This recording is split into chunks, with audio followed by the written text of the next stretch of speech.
Check it out. So, Safaree. Now, Safaree has made the news recently only because the only reason why he's relevant. I mean, he's relevant because he's Nicki Minaj's ex-boyfriend, which means the boyfriend before her last ex-boyfriend, which is Meek Mill.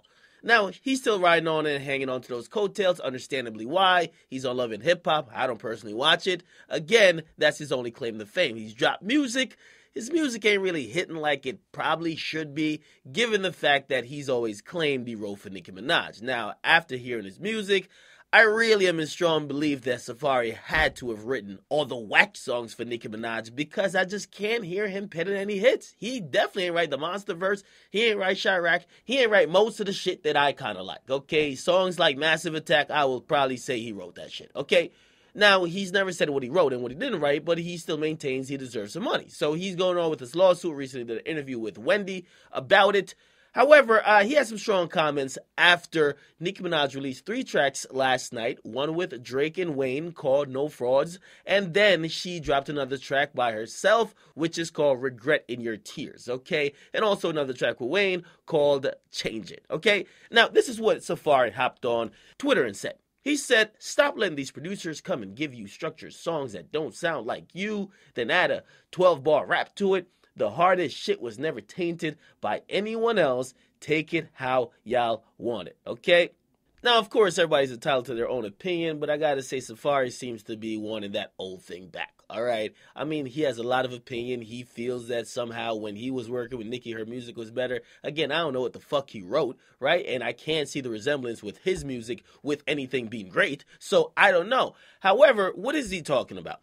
Right? Now, when I listen to those songs, some of the songs don't sound like Nicki, all right? Clearly, she's using maybe someone who wrote a hook for her, who may have given her a song. I believe that entire Regretting Your Ears song was probably a song meant for Rihanna, okay? Has a lot of Party Next Door influence in it. People are saying there's someone else called like Stara that they probably helped out writing the song, but it didn't feel like Nicki when I heard it, okay? It, of course, didn't sound too foreign either because she's Caribbean. The song has a Caribbean vibe, right? And I do think it's a hit. However, it didn't sound like something Nicki would write, okay? It actually sounded very much like Party Next Door. And again, I mean, he pretty much all but confirmed this because if you checked out what he liked on Twitter, he's pretty much liking shit, basically insinuating, man, I'm writing for these motherfuckers out here. He liked a tweet that said awaits for Party Next Door reference track, and that was a tweet that actually tweeted out the Regret in Your Tears song.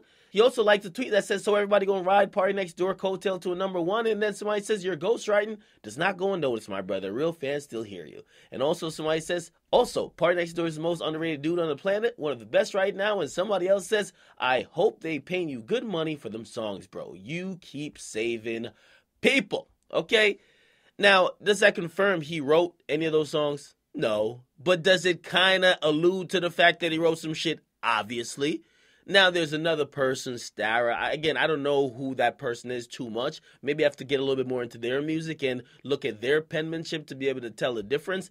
However, clearly some of them songs ain't sound like Nicki, okay? Again, I'm not going to say anything with the bars. And this is where she gets a pass, because this is not even to say, yo, Nicki's using writers, because if she used a writer for the Regretting Your Tears song, it's fine.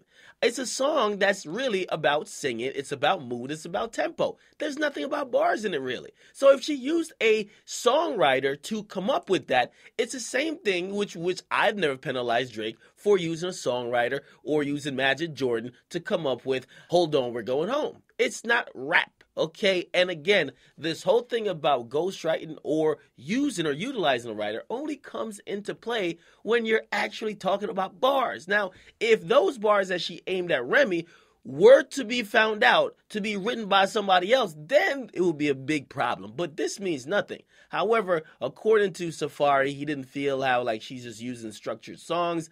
Again, man, I'm sorry to tell y'all about y'all favorite entertainers. These people who've been in the game, like, I want to say almost 8+ years, they're doing a million things. Listen, how much time do you think they really have to create?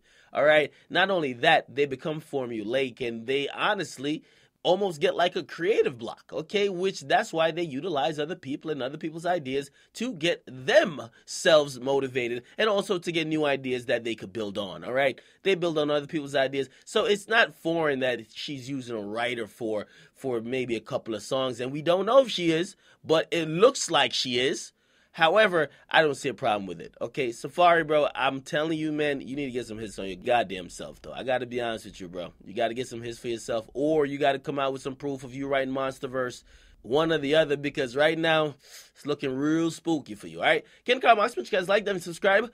If Nicki didn't write, say she didn't write the motherfucking "Regret Your Tears" song, that's a sing-songy type of shit. Again, not much bars. There's not bars to it, right? It's like a singing type of record. Do we care? I don't care.